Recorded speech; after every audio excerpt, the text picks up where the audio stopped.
Hey everyone. Okay, so hope you're having a great Saturday night. I have some things to say and I'm just going to say them, and I'm probably going to be like breathing a lot, and to be completely honest, this might actually be like a side of me that you guys don't see very often. And so because I'm a little bit angry, I'm feeling a little bit righteous, I'm feeling a little bit sad, and I'm kind of feeling a lot of things all at once. And here's River. So, okay, I went to a really wonderful mental health event that was organized today by some amazing people. And I would just like to start this off by saying that it was so evident that everyone that was there, everyone that was a part of it, had so much love and so much heart and so much care and so much like importance into speaking about mental health, into talking about it, into offering resources and events like this so that people that are struggling with their mental health, wanting to understand it, wanting to stand under others, have resources and understanding of like the things that they can do that can help them. Hi, Shelby. Okay. I'm curious to know your thoughts on this. Lindsay, I'm glad that you're watching this too. So at this event, they had speakers, they talked about mindfulness. There were some really great things that all of the speakers talked about. The first or the second speaker talked about this wellness wheel, and they talked about emotions, how to identify them, how they represent fear, shame, all the things. And throughout it, they were giving like some really great techniques for like, if you're having this problem or that problem, here's some things that you can do, going in nature and breathing and, all of this stuff for what you can do to better understand your emotions. And I just kept waiting for them to address this, because in the work that I have done with myself over all the years of my life, but also the work that I have done with every single human being that I have worked with, and like Lindsay, you're on here, Tara, you're on here, the underlying thing always for where depression, anxiety, repressed emotions, an overabundance of emotions that like you're expressing in a way that's like not healthy, is trauma. It's trauma. It is, and usually childhood trauma. And I just kept waiting for them to bring it up. And they never brought it up. And to me, it's such an obvious root. And I think what was the most triggering for me about all this, and I was there with my friend Larissa, and she was one of my first coaching clients. She was in my October group, and her and I are friends, and we've worked together and had many, many, many conversations. And people in the audience were asking questions, and her and I just kept looking at each other, and I kept saying, well, where is it coming from? Like what is the root of that? And someone would ask a question, and these like wonderful, amazing therapists and people that are there to like, they're wanting to make the world a better place, but they were giving what, in my opinion, a lot of it was some like Band-Aid stuff, or stuff that you can do like in the moment that's great, but it's not going to make it go away. So, like mindfulness, breathing, getting out in nature. You guys know that I do that I'm an advocate for that. But that's not going to make your trauma go. That's not going to make your anxiety go away. That's not going to make your depression go away. That's not going to make your repressed, ragey anger suddenly take a fucking hike. Oh, I just spit all over my cat. It's not going to make that take a hike. It's like, oh, I just was like, okay, why is like no one was going to, this is how we figure out what the root of the problem is. That wasn't brought up one time. And so these, there were openings for questions, and there were all these like, just like honest and vulnerable people that were asking questions that were specific to things that they had going on. And they were getting answers that were just like techniques that you can do, but they were never once asked, like, where is that coming from? What does that make you feel like? What time in your life does that remind you of? Like, what do you feel that the root of that specific thing is? They were just kind of giving you suggestions. Yes, Lindsay, that was your experience for years. It keeps you stuck in the story. Yeah. And I just, and there was some Q&A at the end, and I actually did speak, and I did bring it up at the end.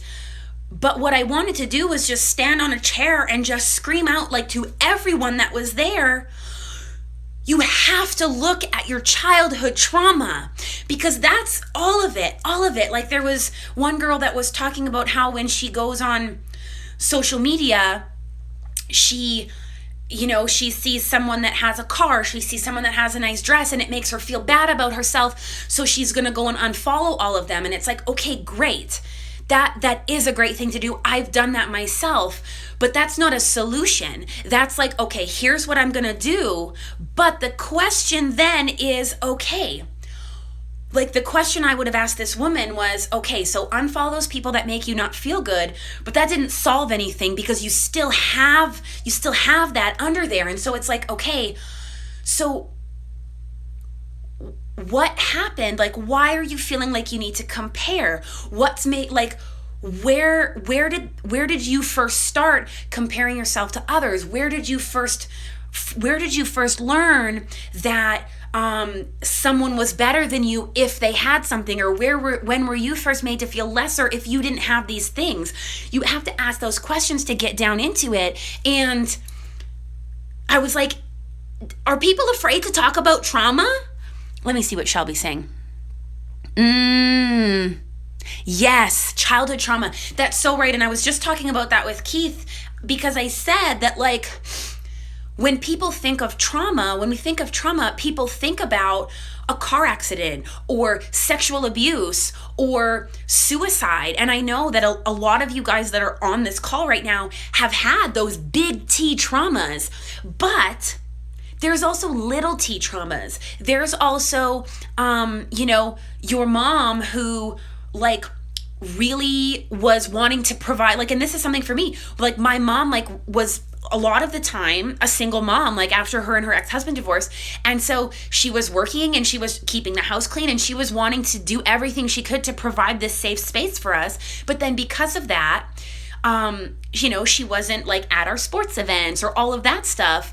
And at the time, I remember feeling in that way, like I was feeling neglected, even though on the other side of the coin, my mom was, like, working hard and she was keeping the house clean. But something like that for me gave me, like, a little T trauma. A little T trauma could just be like a dad that, like, really wanted what was best for you and wanted you to speak articulately and have an answer to things and get to the point, where meanwhile you might have spent your whole childhood like that you needed to think about things and go through your process before you spoke. But because your dad wanted you to have a quick response because that's how he learned best, you grew up thinking that because you couldn't respond fast enough, that maybe you were dumb, you were slow, that you didn't have anything to say. And that's something that's, like, it's just a little T trauma, but it's still there. I'm so glad you brought that up, Shelby, because I think that that's such a big part of it. It's not always, yes. Oh, yeah, that's a part of it too. Okay, so Shelby's just saying that because we compare, right?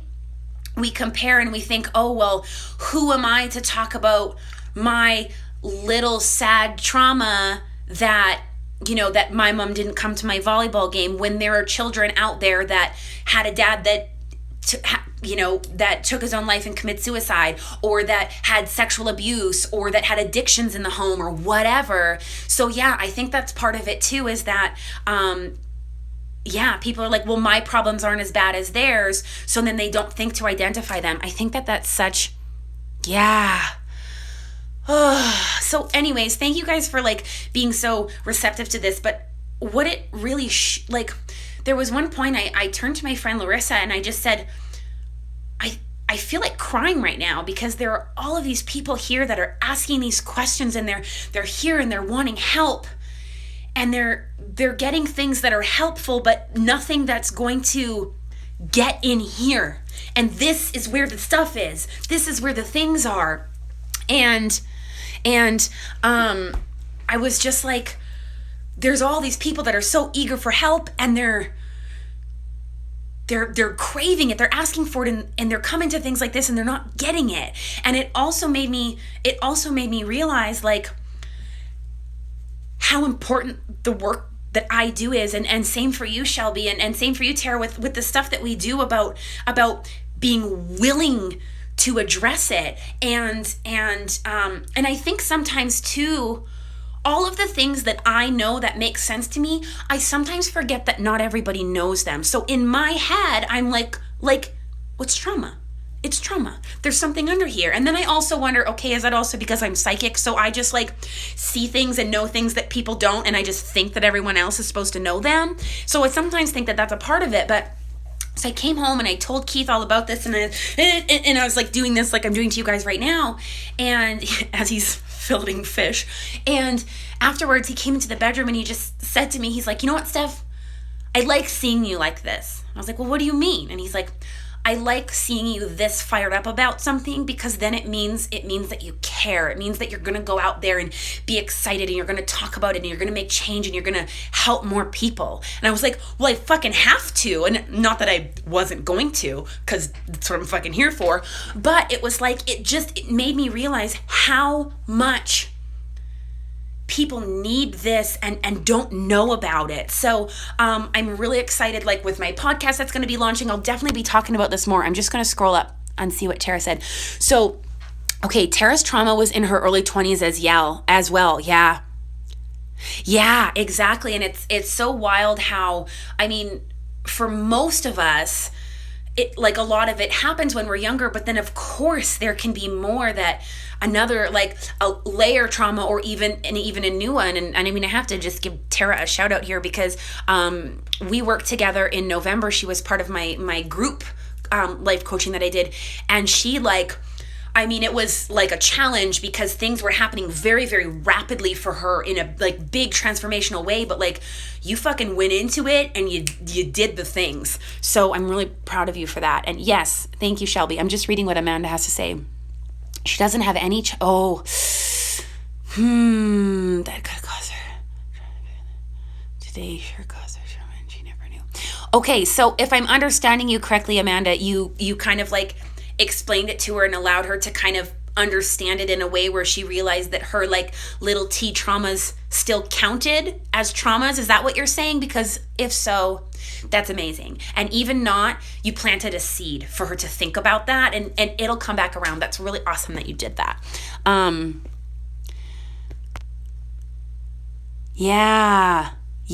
You know what? I think you're right, Shelby, about like, cause yeah, how, like, do we need to wrap trauma in a fucking bow so that people aren't afraid of it? You're right. Like, yeah, sometimes those things are like, yeah, less than ideal child experiences. And I think sometimes too that when we think about that, because there are people that exist in the world that are kind of monstery, you know, and there are people that have parents, like I said, with addictions, or with you know, like with my experience, you know, my mom's ex-husband was like a total narcissist and inflicted like a lot of like mental harm onto me. But there are so many, like, they're just parents out there that are doing their best and trying, like they're being loving, and they're all the things, but there can still be just a little memory or a little something that just kind of gets locked in your brain. And so it, like, you don't have to have had a bad childhood to have some little T trauma. And so I'm so glad that you guys are being so interactive, because this is just giving me a lot to think about for like what to share and what to remind people and what to put out into the world, so that more people can just like have an understanding of this. Yeah. You know what, Tara? I mean, maybe, but like maybe not. Because I remember like when my mom and her ex-husband, they just went away down to Mexico once when we were kids. And my grandma and grandpa came and stayed at my house. And it was like the best fucking thing ever because we did like grandma and grandpa things, but like at our house. And it was really awesome. And I remember being excited that my mom and dad came home, but not like, or like, well, I called him my dad at that time, but like, I really enjoyed my time, so maybe they'll surprise you. Amanda, yes. Oh, that makes me so happy. Oh, I'm really glad that you shared that with her. That's so awesome. Shelby saying, yeah, we can't force people to acknowledge their trauma because they have, yeah. Yes. So, yeah, that's something important too. And I think part of the reason why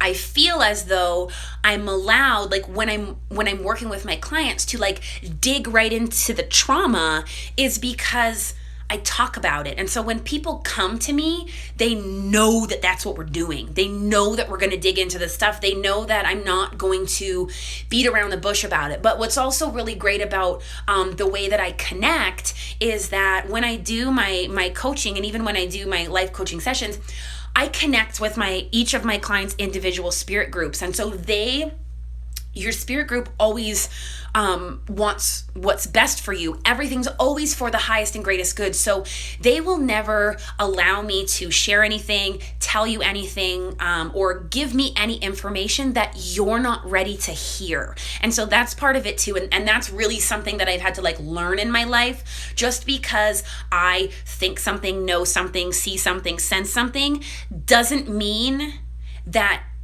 person is ready to hear it. And so,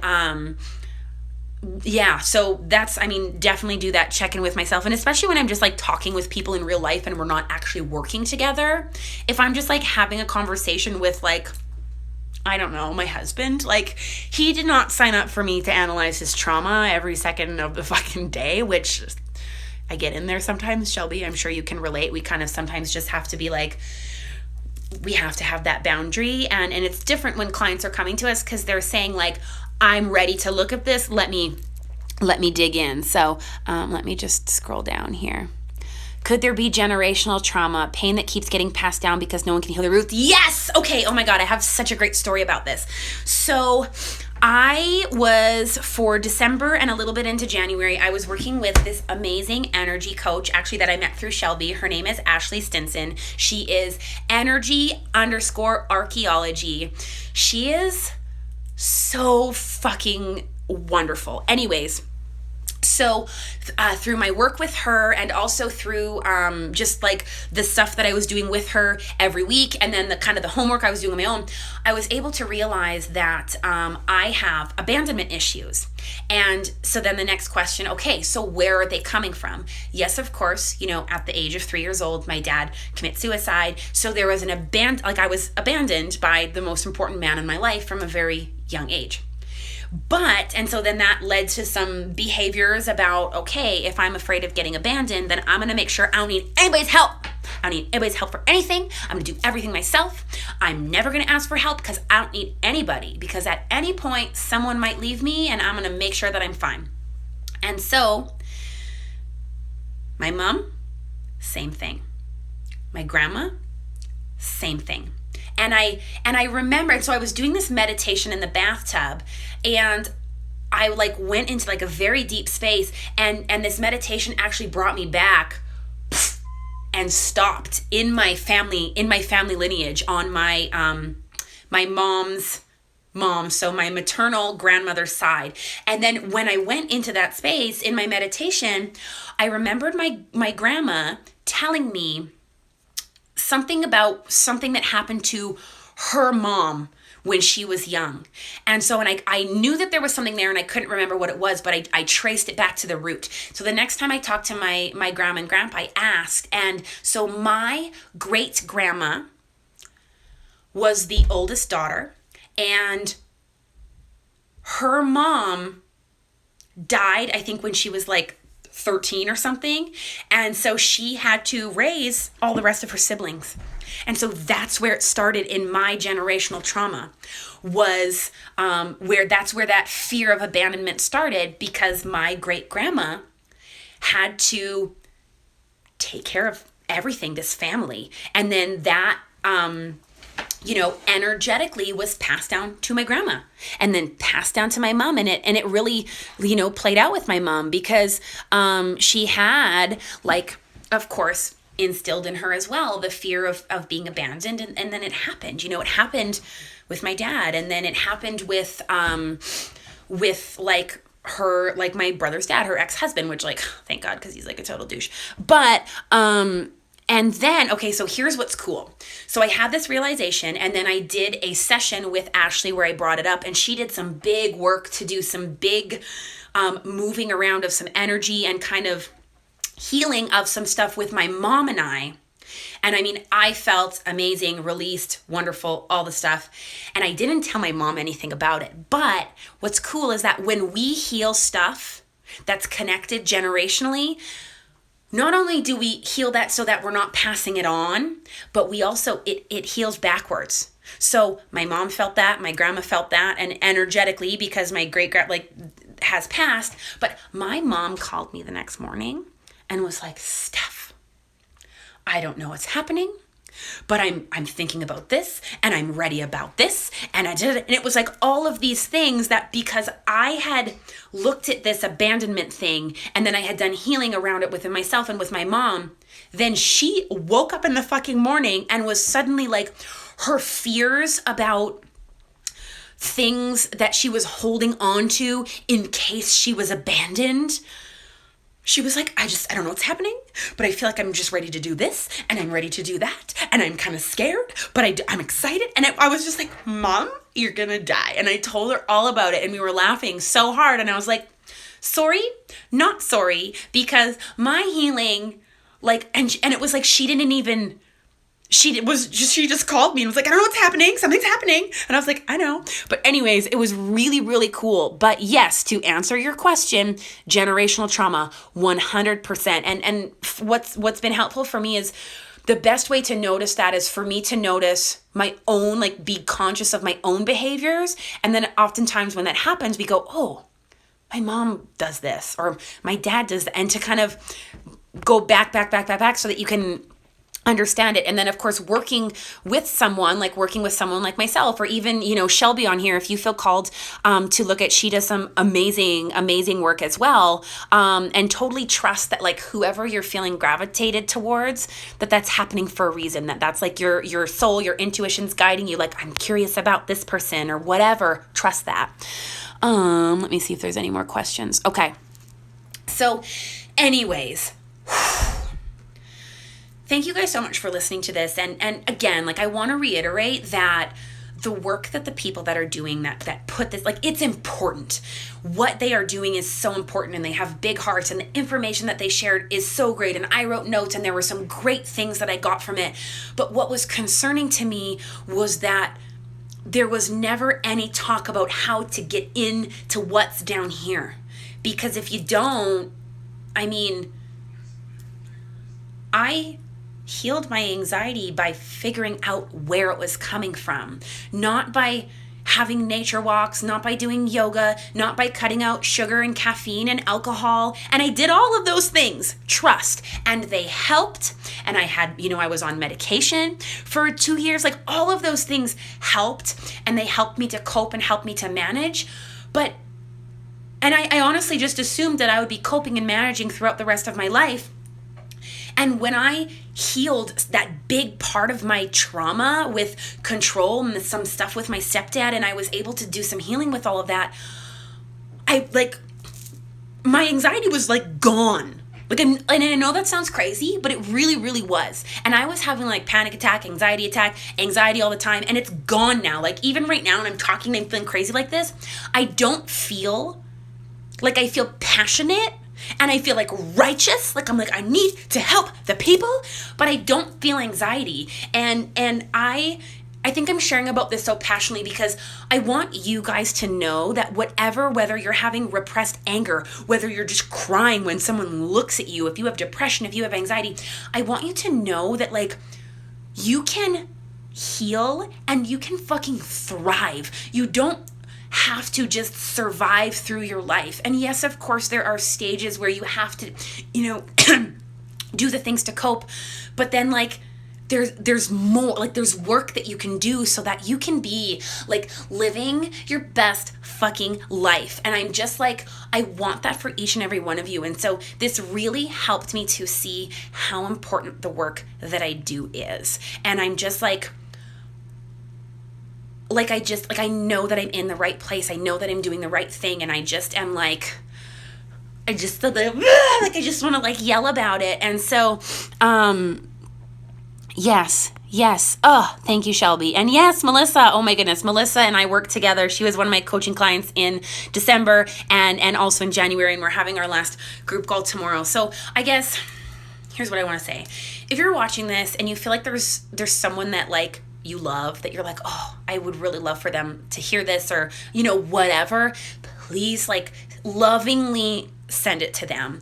And again, like reach out to me if you have questions about something or if you want to know about this or about that or whatever. Like the reason I know all of this stuff is because I've done it myself. I've been like my own best research project and I've asked the questions and I've looked at the things and then I've been able to do that for other people. And I'm so passionate about like healing this fucking world. And it happens one person at a time. And so, on Monday is the start of my February life coaching. And so, it's one-on-one. You get 2 one-on-one sessions with me, and then you also get 2 group sessions where we kind of just all chat together. Oh my God, my Fitbit just buzzed saying I had my step goal for today because I'm getting steps by looking like a magician. Anyway, and so that starts on Monday. And so if you're like watching this and it's just like feeling like it's calling to you, just like reach out and I'll give you the details and you can feel if it's right for you. You're not going to regret it. You're just like, if you feel like you need to do it, then you just need to do it. There's nothing else I can say. I don't need to sit here and convince you. I mean, if you know that you're supposed to do it, then you already know. And just like keep in mind that I have like really super flexible payment options. So this, everyone, I want to speak, I want to heal, I want to help, and I have the gift to be able to help. And so I gotta do it. And I'm here to help you. Okay. So if you guys have any like comments about this or anything that just like really hit you, oh my God, thank you, Shelby. And thank you, Melissa. And thank you, Mandy.